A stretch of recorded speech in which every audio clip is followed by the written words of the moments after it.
Hey guys, this is Jerriden with TGN.TV bringing you a Toth and Zorn EC story mode.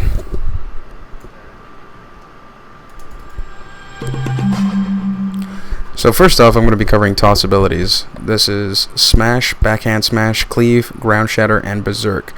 Now Smash is an AoE that hits everybody within 25 meters of Toth, so if it's done right, only the tank and the melee should be taking any damage. Backhand Smash is a 2-second knockdown that hits anybody in front of Toth. Cleave, it's a small damaging AoE in front of him, not a big deal. Ground Shatter, which is a sustained AoE that hits everybody within 50 meters, and it also causes red reticles to show up on the ground and spikes shoot up out of it, so just pay attention to where you're standing. And then Berserk, which he'll do about 200% more damage with his abilities. Now in hard mode, he'll only stop doing this when Zorn hits him with a chunk of Beradium. So we're now going on to Zorn's abilities. We have Flurry, which is his standard attacks. Embolden is when Toth leaps to Zorn, everybody within about 25 to 30 meters of Zorn will be affected by Fearful. Whoever has Fearful, stop attacking Zorn if you have Fearful, but you shouldn't if you're standing in the right position. Only the Zorn tank should be hit with this. And at this point you switch. Shriek, which is a small AoE, hits everybody within about 25 meters and it puts 2 dots on anyone hit. One is Mental Anguish, the other one is Weakened. They can both be cleansed. Then you have Beradium Toss and Beradium Heave, which is more for hard mode. I'll be going over that in the actual hard mode guide that I'm going to be doing. Then you have Sonic Paralysis, which is a stun. That's it.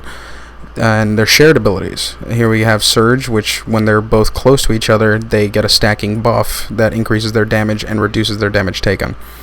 And if one dies before the other, they enrage. That's it. So the strategy for this fight, at least the strategy that seems to work pretty well, is the raid is split in 2, with 1 tank, 2 healers, and 5 DPS on each side on a 16-man, and 1 healer, 1 tank, and 2 DPS on each side on 8-man.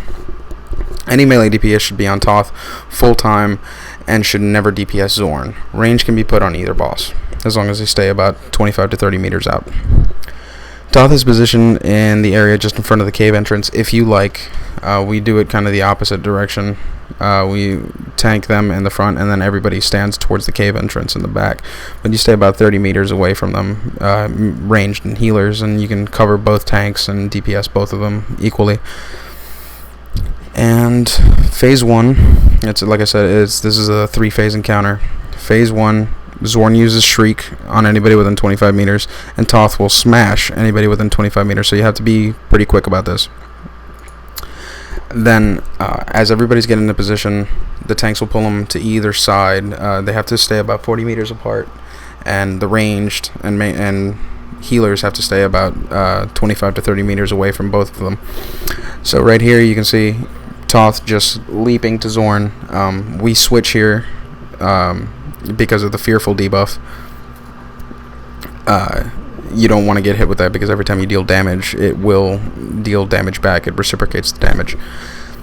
But this fight is fairly simple once you get the mechanics down.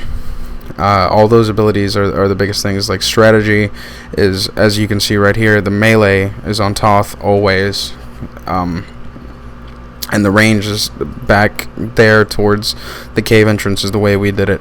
Sometimes I've seen certain people do, pull them back towards the cave entrance, and all the ranged and healers stay towards the to the opening of the little dell that we're in. But the basic strategy is to kill them at the same time. That's really it. If the DPS, the range DPS, and the healers stay their prescribed distance away, there shouldn't be any problem to this. You have to be careful of your cooldowns. Whenever Toth increases his damage, when they do Berserk. And right here, like we found that it's easier to kill Toth and then just deal with Zorn's enrage and just drop him down. Also, when they both died, this little fucker shows up. Pardon the language, but this guy shows up randomly and you just have to kill him. He does this attack directly in front of him, flurry of bolts, I believe it is what it is, and directly in front of him, I think it's like a 45-degree cone. He does a pretty good amount of damage. That red reticle that you saw earlier was death from above, so obviously just stay out of that.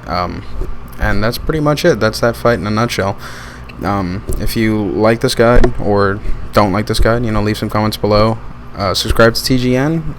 We're making these videos for you guys, trying to appease everybody. I'm going to be doing more PvE content, so stay tuned. You guys take it easy and stay classy, internet.